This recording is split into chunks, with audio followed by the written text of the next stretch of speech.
Welcome back to Open Line, talking with Senate Majority Leader Mark Norris. A big day in the legislature with all kinds of stuff going on. Your chance to call in. I believe now we have a caller on line 3. Are you there? Ashley, go right ahead.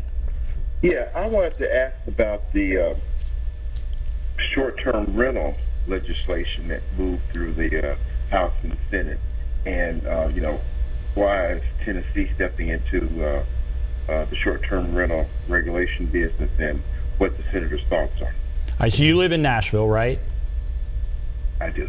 And you're concerned about, I guess, the state coming in when Nashville has made some regulations in its Metro Council. Right. A couple of issues. I think on the Hill it's referred to as the Airbnb type of bill.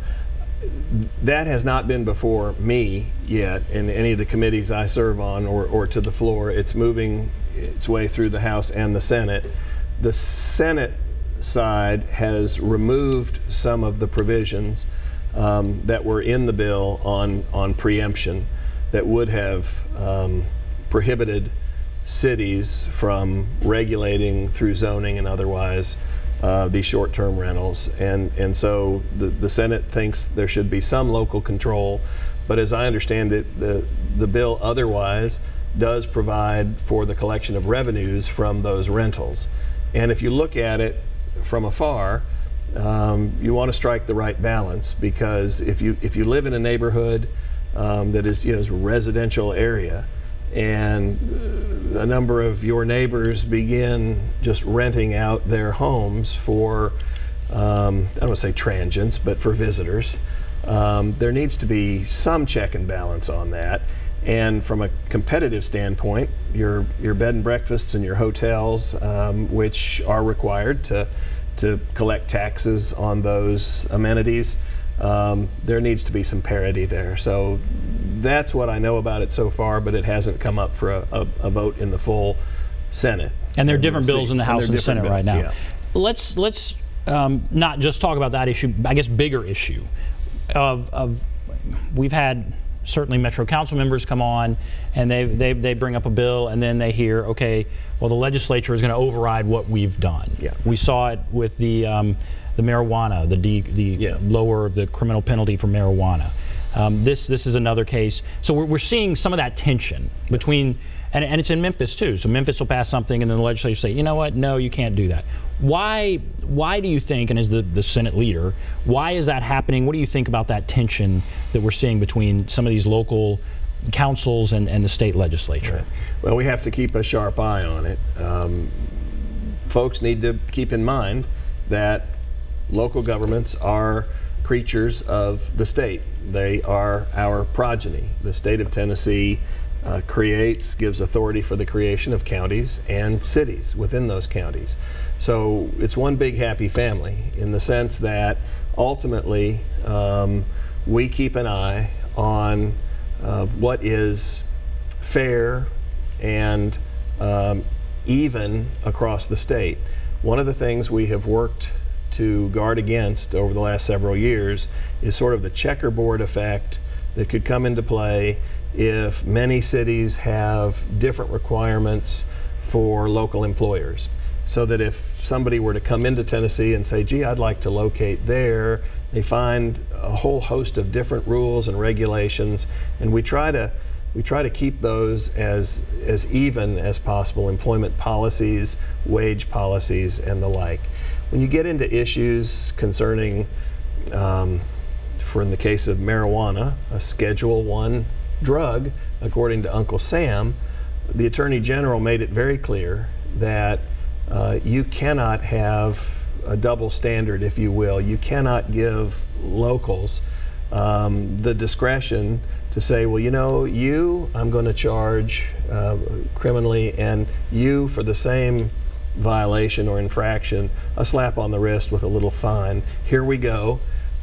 Disparate treatment, probably unconstitutional, and we get the checkerboard effect across the state. So we need to be careful about it and not do away with all local discretion and control, but to try to standardize it as much as practically possible. Now, at the same time, we get a little bit of that with states.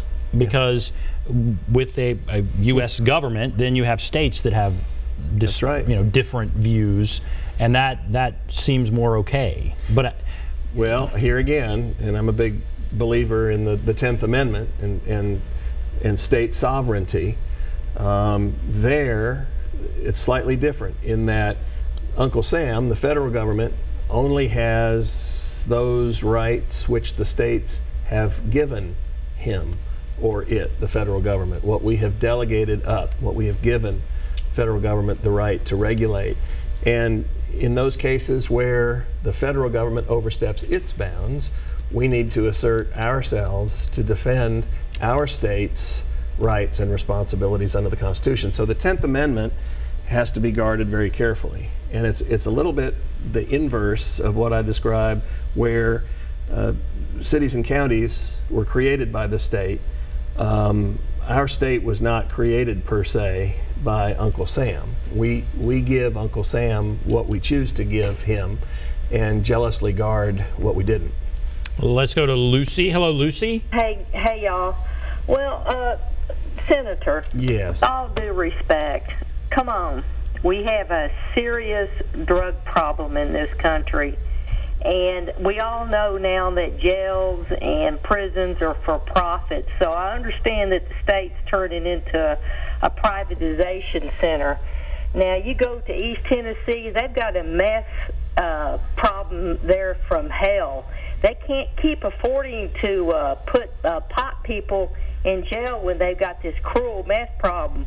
I'm anti-drug, but I've never seen a pothead do the things that I've seen people on meth and cocaine do. Yeah. And when your jails are full, that's one thing. And that reminds me, when we have a Bonnaroo down the road, don't they just issue citations and tell them to come to court later?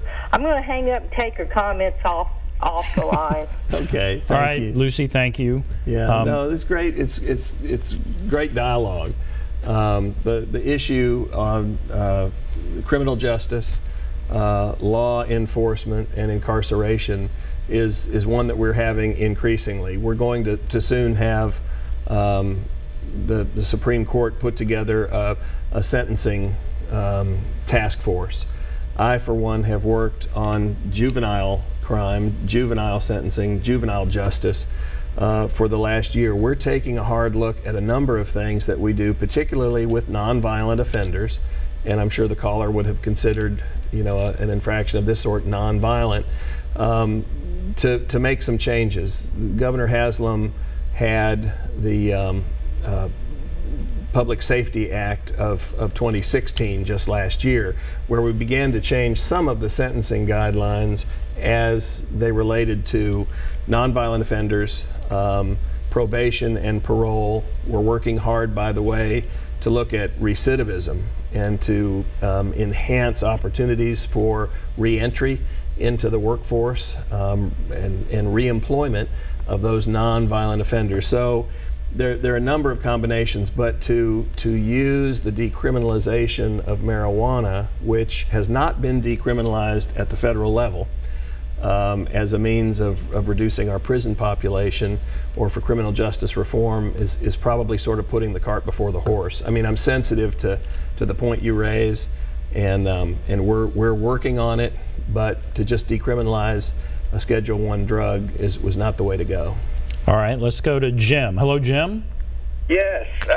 Go right ahead. What I wanted to ask you was, the governor was supposed to sign a bill for broadband out in the country.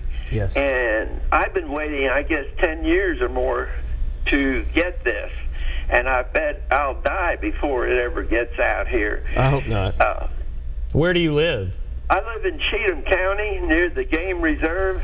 Yes, sir. And they have a fiber optic cable underground coming up to within 2 miles of my house.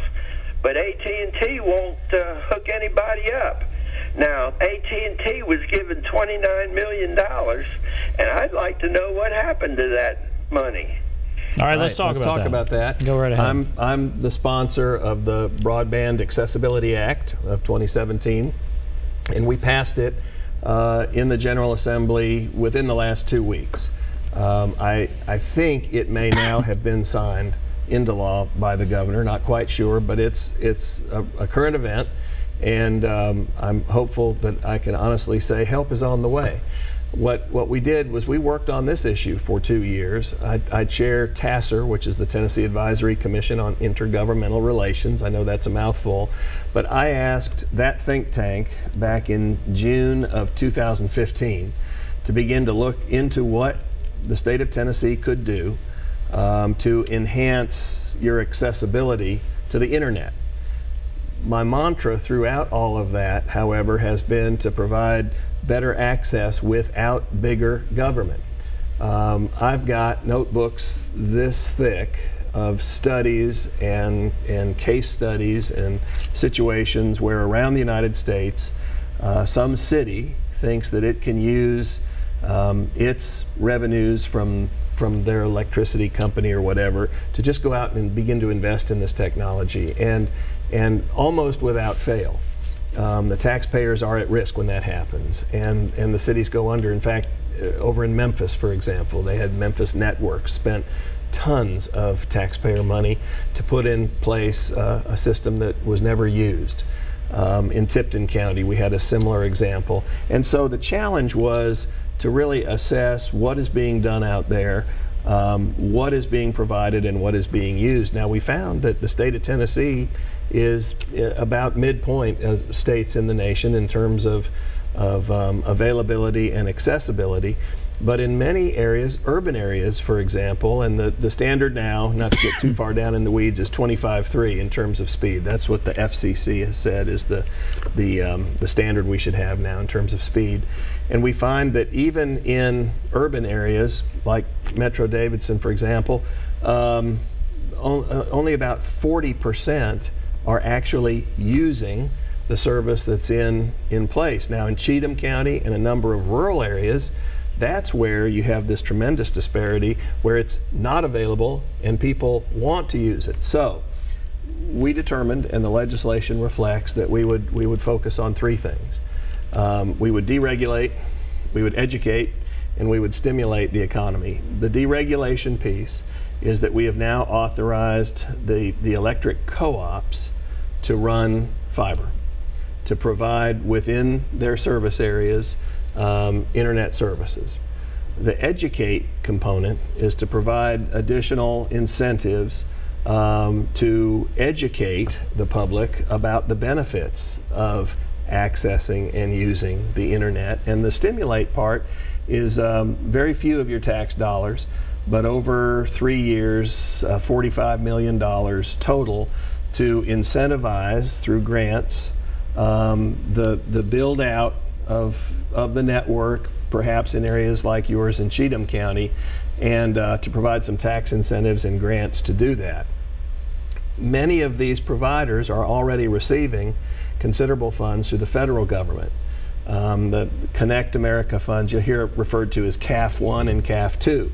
So the other thing we wanted to make sure to do was to complement the programs that are already being provided under federal law and not overdo it by duplicating the provision of incentives or grants where those funds were otherwise being made available. So we're hopeful through those three approaches that we're going to be able to build out to at least 90–95%. Now let me say one other thing, because this very month, on April 2nd, I think, new satellite technology has become available that will be able to provide 25.3 service without any fiber. It's basically like Dish, and the change is that up until now you didn't get sufficient speed or service to operate your computers and the like. And this is going to really enhance competition because now the AT&Ts and the Comcasts and the Verizons and some of the smaller providers are going to have to compete with the eye in the sky. And that just happened the beginning of this very month. And so sit back and watch, and I hope that soon enough you'll be able to watch some of this on your own network at home. All right, thank you for your call. We have to take a break. We'll come back. I have more questions. So we'll take a break, be back right after this.